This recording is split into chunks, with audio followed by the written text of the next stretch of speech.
What's up, y'all? 2 o'clock on a Tuesday, in the afternoon on my off day. We're getting ready to smash some legs.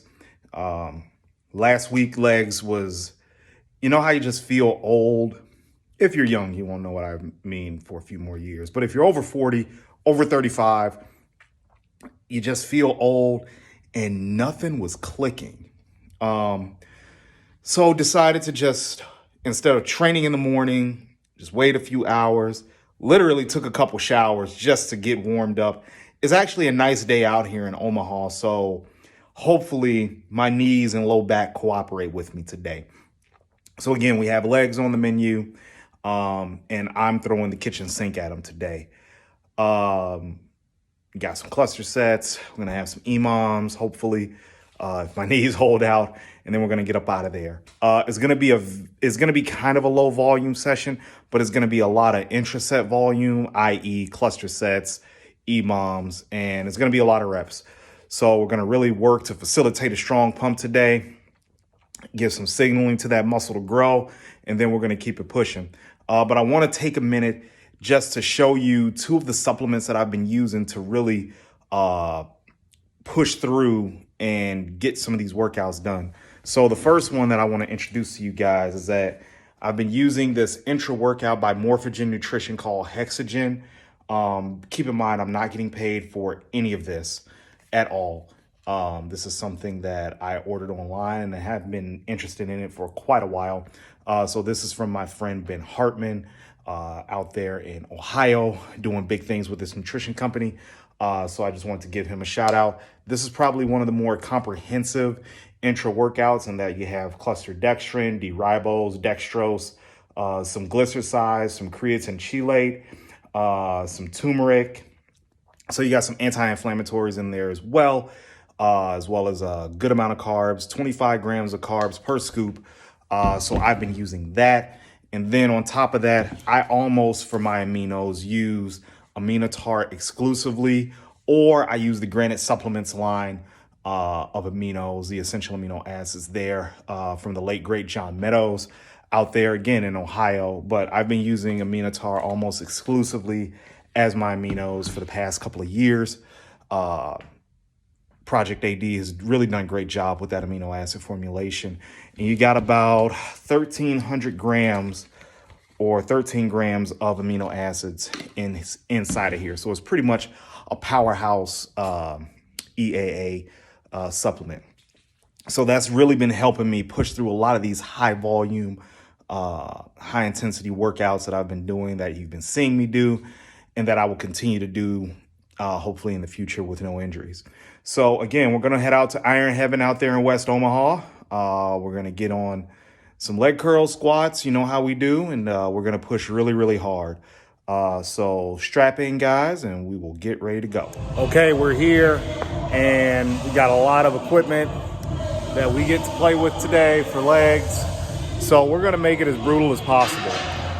Last week, like I said, didn't go very well. So this week I'm looking to rebound and really push more forward into the growth phase. I'm not really deloading or anything like that right now. Just kind of letting my body tell me what it needs on a daily, weekly basis, and I go with that instead of having something pre-planned out. I know that's antithesis to what a lot of people are preaching these days, but this is something I've been experimenting with. A lot of you old schoolers may remember it as instinctive training. So we're going to go with that, but feeling really good today. Going to get on the leg curl, and we're going to work really hard, starting out with hamstrings, give us a good rebound out the hole, and then we're going to go and warm our knees up on the leg extension. Very vital, even when it's warm in the winter months. So let's get to it, and I'll talk you through it. All right, kicking things off with the seated leg curl, which is the superior version of any leg curl variation that you have. This Cybex one is keeps a lot of tension on the muscle. So today, normally this is a heavy leg day, but I kind of went a little bit lighter, at least for the initial sets, at least on this. I was hitting an upwards of about 15, 20 reps just to really get the hamstring good and warm. I wanted some good bounce out of the bottom because again, I'll go into why I wanted to do high reps for the seated leg curl. But in any event, A couple of key points that you want to keep in mind with this is that you have the ability to get a full stretch in this exercise at the top. So where the top is at, even though I'm cutting it a little bit short at the top and not getting that super full stretch, I'm still getting enough of a stretch where I can emphasize the lengthening of that muscle. And then as far as the contraction goes, I'm trying to touch the seat support where that bar is at up under the seat. That's what I'm trying to touch. So that ensures that I get maximum contraction each time. Now, if you're not hydrated enough, if you are a little bit dehydrated, this exercise can be unforgiving for the simple fact that you will catch a cramp and it will not feel good when you release it. So please keep that in mind when you're doing this. Okay, now that hamstrings have been hammered, we got our little natural rebound out of the hole for squats. Before we move on to squats, let's warm up the knee, right? So how do we do that? We do that with the leg extension right over there. So with these sets, they're gonna be a little bit higher rep, around about 25, 30, 35. And what we're really trying to do is that we're really just trying to warm the knee up. We're not really looking to exhaust the quads. We're gonna get a little blood in there, don't get me wrong. But when you're doing this, you want to make sure that the knees are getting warmed up, the quads are getting primed for some work, and then you can just go into squats and do it progressively. This is something that I kind of recommend to everybody, especially if you have knee problems, and to older individuals as the winter months progress, because it's eventually going to get frigid out here, and you're definitely going to need that extra time to warm up. For leg workouts, I recommend that you kind of give yourself a little bit more time, because legs is such a demanding body part that you really have to be careful, or else you'll pull something. So I recommend about an hour and a half for legs.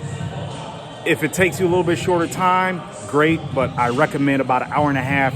Give yourself that extra time for legs, avoid injury, warm up properly, and just really work hard at your work sets. All right, transformer bar squats, safety squat bar setting, the camper of 3.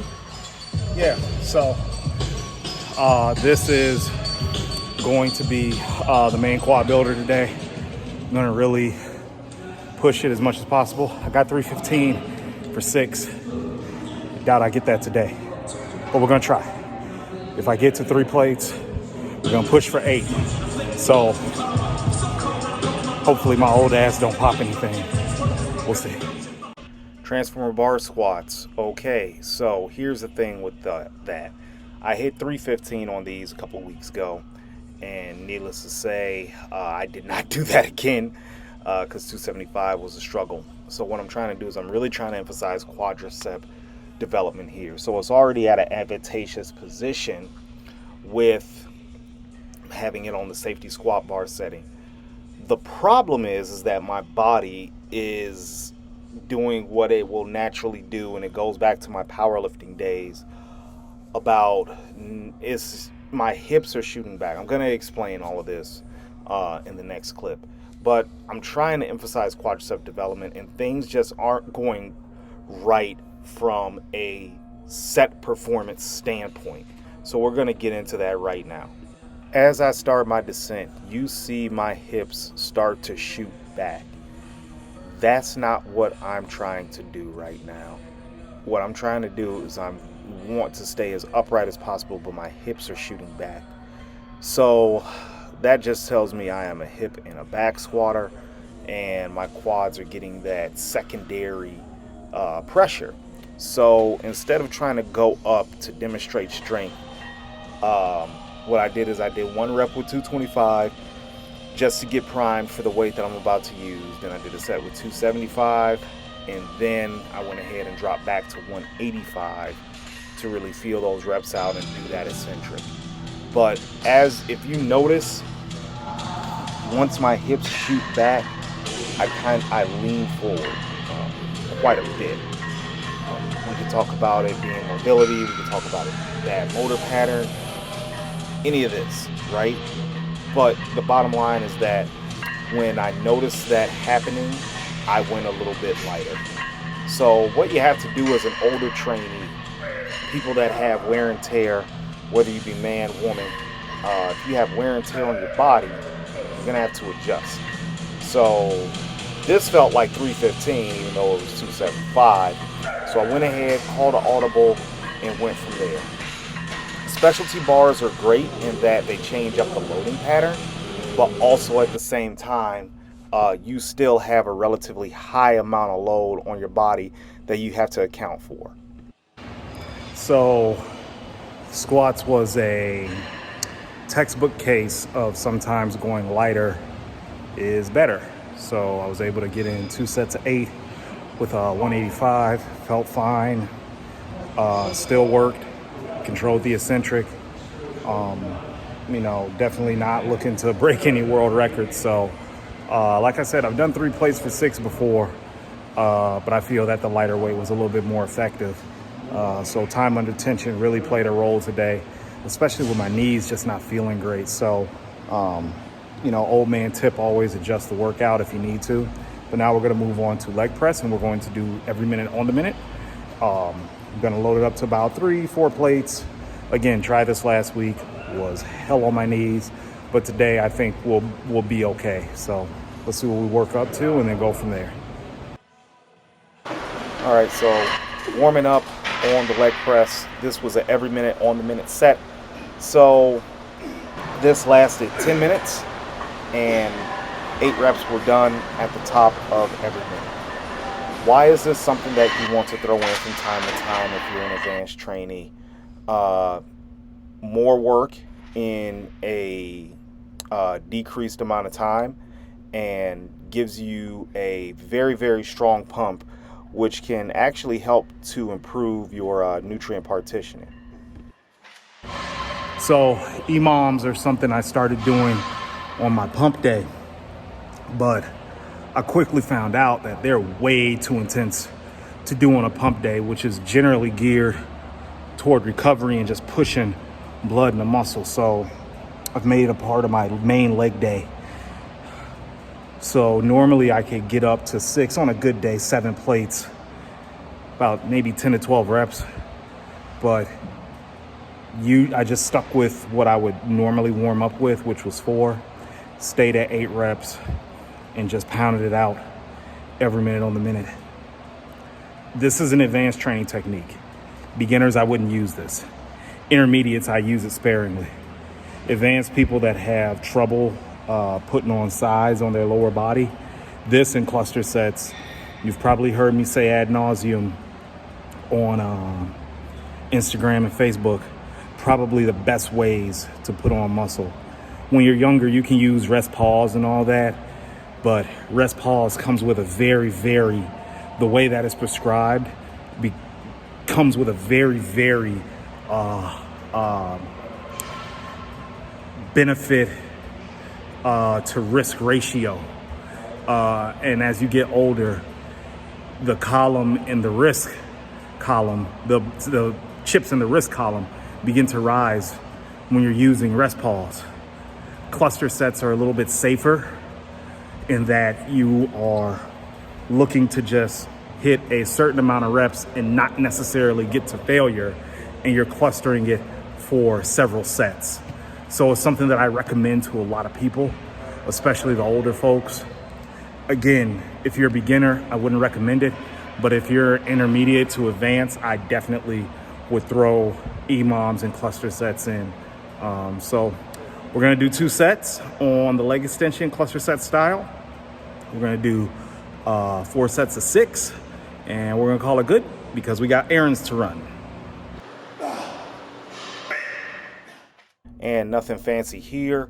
2 cluster sets for the leg extension. My quads were already destroyed at this point. So what I wanted to do is I just wanted to make sure that I just finished them off and not do anything super crazy to them. Again, leg extensions are probably the best quad exercise in that you can fully contract the muscle at that top position. So if you don't have a lot of knee problems or something that you can tolerate, I definitely advise using this exercise. What I do like about this exercise is that it can be used in a myriad of ways to really punish you, to really make you work. You can use them in a drop set fashion. You can use them like I'm using them in a cluster set, giant set, superset, any way that you want to put it, it can work. Again, I'm doing a cluster set because I'm still trying to finish off my quads, still trying to build a lot of muscle down there. So again, I did 2 sets with 6x4, I believe, and we went home. Great leg workout. Great leg workout. Headed home. So hopefully you guys got something out of this workout. I know I did. I got ass beaten. But in any event, gonna drop a video with the new year coming up. A lot of people need to pick facilities if they're not working out at home. So I'm gonna go into how you should pick your next gym. So hopefully you guys stick around for that. Like, subscribe to the channel. 2022 is coming up, and hopefully you guys will be able to accomplish some fitness goals. And hopefully I'll be a small part of that. So let me know what you think. Like to the video and give a thumbs up.